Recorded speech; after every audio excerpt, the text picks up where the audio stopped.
예레미야 48장은 모압을 향한 예언입니다. 모압을 향한 예언이 상당히 길게 기록되어 있는데 그 내용을 두 부분으로 나눌 수가 있습니다. 먼저 34절까지는 모압 멸망의 원인을 제시하고 그리고 함께 열거되고 있는 멸망의 참상들에 대해서 기록하고 있습니다. 그리고 35절부터 47절까지는 여호와의 주권에 의한 멸망과 회복에 대해서 기록하고 있습니다.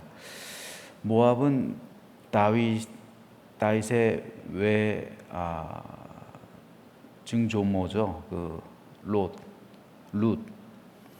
룻의 고향이죠. 그러니까 다윗에게는 외가의 혈통이 흐르고 있는 그 땅입니다. 사해 동편에 있었고요. 그렇기 때문에 이스라엘과는 또 친족 관계에 있었잖아요. 아브라함의 조카 롯의 그 혈통이었기 때문에, 후손이었기 때문에 굉장히 이스라엘과도 친밀한 관계, 친족 간의 관계에 있었습니다. 때로는 롯과 이스라엘이 동맹을 맺기도 하고 또 때로는 대적하기도 하면서 그렇게 옆 나라를 형성해서 살아갔습니다. 그런데 하나님께서는 모압이 멸망당할 것이다 라고 심판을 예언하죠. 실제로 남유다가 주전 586년에 멸망하잖아요. 그로부터 4년 후 582년에 모압도 멸망당합니다. 그런데 이 모압이 멸망을 당하게 된 원인이 세 가지가 있어요. 오늘 성경에는 세 가지가 기록되어 있는데 첫 번째로는 인본주의적인 삶입니다. 이것이 1절에서 10절에 기록되어 있어요. 대표적으로 7절을 보면 내가 네 업적과 보물을 의뢰함으로 너도 정복을 당할 것이요 그모스는 그의 제사장들과 고관들과 함께 포로되어 갈 것이다 기록하고 있는데 여기서 업적과 보물이란 말이 나오죠. 근데 업적은 난공불락의 요새를 말하고요. 보물은 경제적인 풍요로움을 말해요. 업적이 가리키는 히브리어 단어가 원래 이 의뢰할 만한 어떠한 자신들의 치적을 의미하거든요. 여기서는 특별히 난공불락의 요새를 의미하는데 사진을 하나 보시죠. 이게 지금 보시는 이 사진이 당시 모압의 수도였던 길하렛에 있었던 성입니다. 카락성이에요. 카락. 지금의 이름으로 카락인데 카락성입니다. 딱 보기에도 굉장히 난공불락의 성으로 보여요. 저 안에 사람들이 살고 있으면 저기를 어떻게 쳐요? 저긴 굉장히 위에 있잖아요. 언덕에 있잖아요. 옛날엔 백병정이잖아요. 그래서 보병이 올라가가지고 저기를 정복해야 되는데 저기 올라가는 것도 힘든데 어떻게 저기 올라가서 사다리를 놓고 싸우고 저거는 보통 전쟁에서 3대 1이라고 하거든요. 수비가 1이라면 공격이 3이 돼야 대등하대요. 근데 저기는 3대 1 가지고 안 돼요. 한 5대 1 내지는 6대 1 그 정도는 돼야지 겨우 대등하지 않을까? 어떻게 보면 8대 1이나 10대 1이 될 수도 있어요. 저 방어하는 사람이 저거는 굉장히 난공불락이죠. 저게 바로 오늘 성경에서 말씀하고 있는 업적이에요. 저 치적을 저렇게 만들었다고요. 자기들의 공을 만들어서 성을 쌓았다고요. 네가 네 업적을 자랑한다. 저 성을 자랑한다는 거예요. 그러니까 저 성을 의지한다는 거예요. 그러니까 우리는 누가 우리한테 쳐들어와도 우리는 끄떡없어. 거기에다가 경제적으로 이 모압이 굉장히 풍요로웠어요. 모압은 강우량이 넉넉했습니다. 가뭄에도 잘 마르지 않는 샘물이 많았어요. 그래서 토지가 아주 비옥했습니다. 특히 포도 농사의 최적인 땅이 바로 모압 땅이에요. 그래서 여러분 보아스와 룻이 만나게 된 이유가 있잖아요. 그 어려우니까 나오미의 가정이 모압으로 흉년인데 넘어가잖아요. 피난 가잖아요. 아니 거기서 거기에 땅은 불과 직선거리라면 뭐 10km, 20km, 항공거리라면 그 정도밖에 안 돼. 한 3, 40km면 충분히 갑니다. 근데 여기서 어디에 여기서 평택 땅 혹은 천안 땅 그 정도예요. 근데 여기는 흉년인데 거기는 풍년이래요. 뭐가 다릅니까? 토지가 다른 거예요. 거기 물이 많은 거예요. 비옥한 거예요. 그러니까 이쪽은 흉년인데 그쪽은 풍년이에요. 그러니까 그쪽으로 가는 거예요. 그만큼 농사짓기에도 좋은 땅이었고 목축에도 적당했단 말입니다. 게다가 그곳은 왕의 대로가 있어요. 그래서 상인들이 오가는 길목에 있어서 경제적으로 굉장히 풍요로움을 누렸어요. 그러니까 보물, 업적과 보물 두 가지가 있었단 말이에요. 저 업적인 저 성에다가 돈까지도 많으니까 얼마든지 용병을 고용할 수가 있고요. 그리고 얼마든지 많은 음식물들 졌다가 축적해 놓고 버텨낼 수가 있는 거예요. 몇 년치를 축적해 놓고 얼마든지 버틸 수가 있다.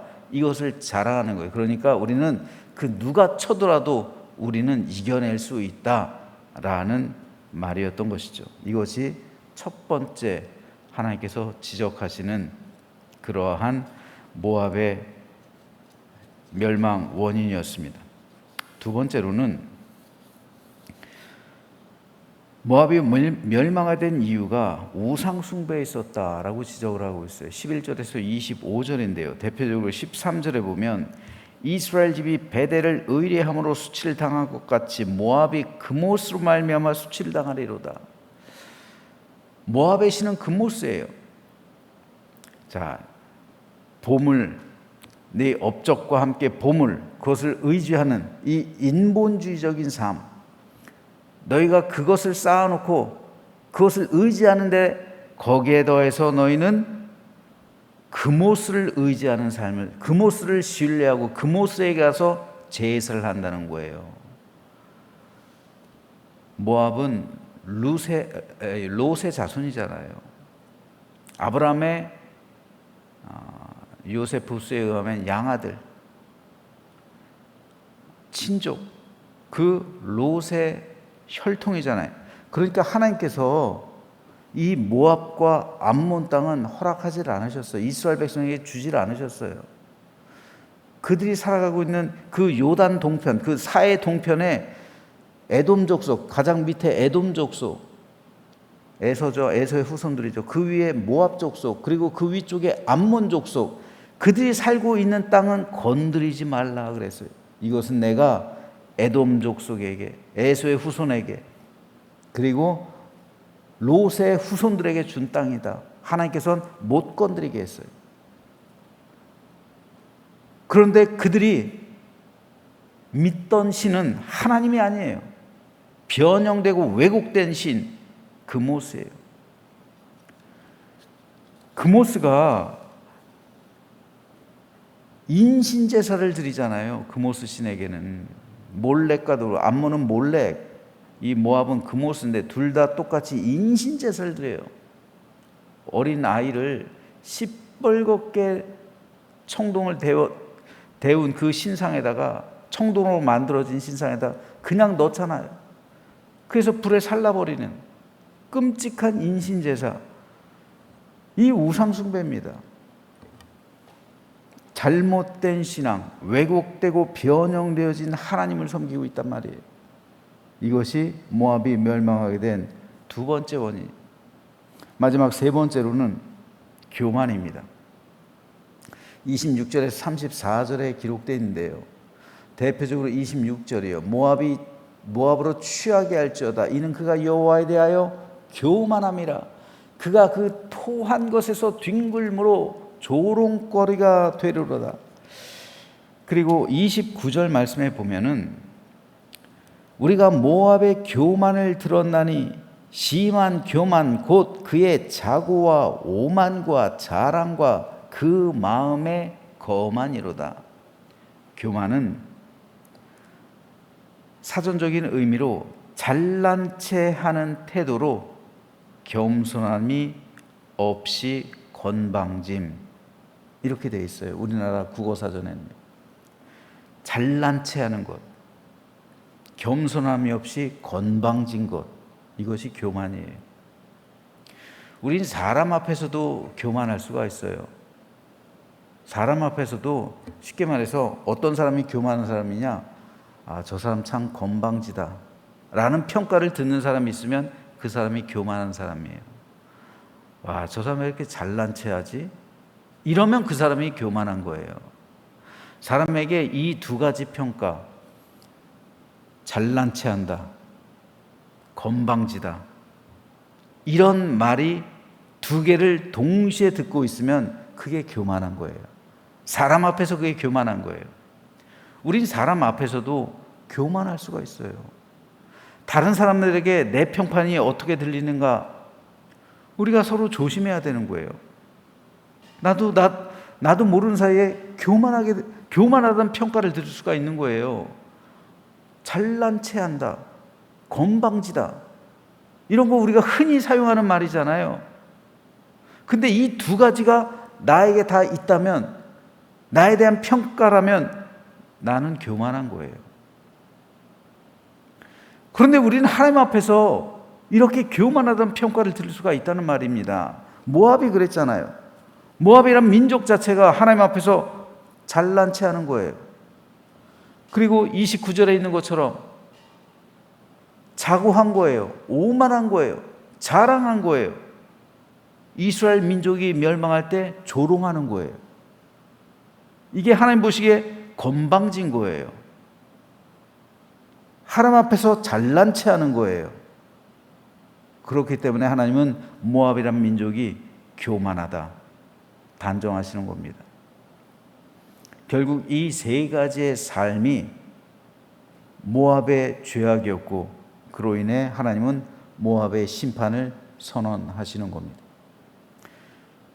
이것은 유다도 마찬가지였어요. 유다도 모압의 길을 걸어가지 말아야 하는데 유다가 똑같이 모압의 길을 걸어가잖아요. 그리고 지금 이것은 오늘 우리에게도 해당하는 말씀입니다. 우리에게는 과연 인본주의적인 삶이 없는가?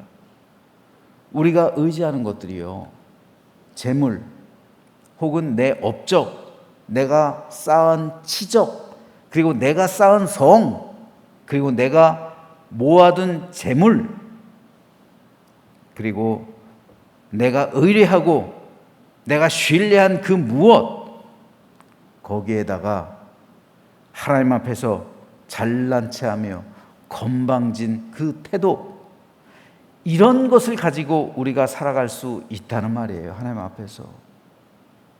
그렇다면 하나님의 심판이 오늘 저와 여러분의 삶에도 오늘 동일하게 똑같이 임할 수 있다는 사실을 오늘 우리는 반드시 마음에 새겨야 합니다. 그래서 이 세 가지 모압을 멸망하게 한 원인이 우리 심령 가운데서도 있을 수 있다는 사실을 다시 한번 생각하면서 그 모든 것 제거하시고 온전히 예수 그리스도의 십자가 보혈로 씻음받고 그리고 성령의 충만함을 받아서 이 세 가지 모든 원인이 사라지고 주님의 성품을 닮아가며 하나님께서 우리에게 원하시는 참되고 바른 믿음의 삶을 살아가는 우리 모두가 되시기를 주님의 이름으로 부탁드립니다.